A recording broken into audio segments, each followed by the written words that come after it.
Thank you so much for having me here. As I was instructed to be precise and brief, I will use my notes, which I usually don't do. You know, in the end of the 19th century in Denmark, in times of extremely hard social and economic crisis, an agreement was signed. An agreement between workers and employers, and it was called September Compromise. And this agreement created the basis for so-called Danish model, which later was called flexicurity model. And it is totally based on social dialogue and collective agreements. And later in the 20th century, many issues, many problematic severe crises were solved here in the European Union using the tools of social dialogue. Because the social dialogue is based on unity, solidarity, mutual respect and goodwill. These very components help people to solve the most severe crises and problems. And today we heard a lot about the problems at Ukrainian labor market. The ILO specialists estimate that in order to rebuild Ukraine, we need more 8.6 million of working places with skilled workers.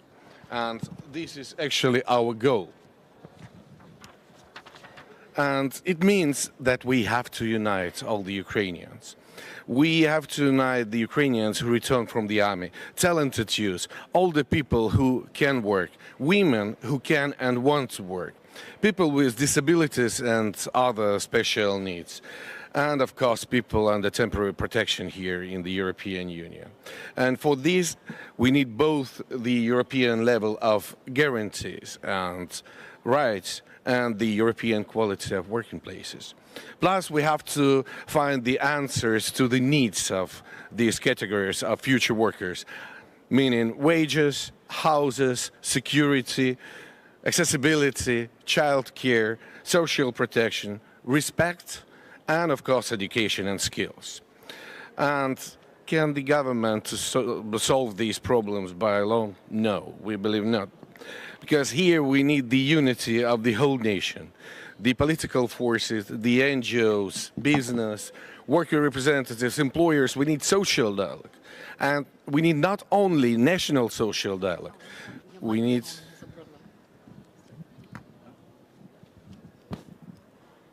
Thank you.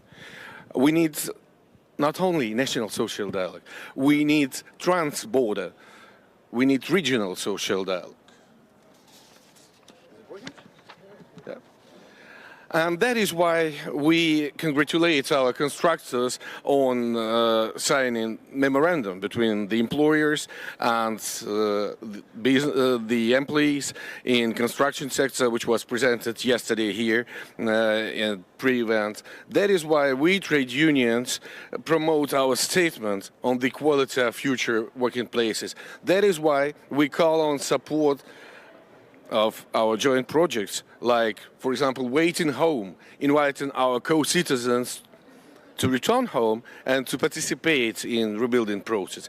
That is why we think that we need social dialogue, including special social summit on future human-oriented recovery. In 1577, Nicholas Breton wrote, "They must take pain that look for gain."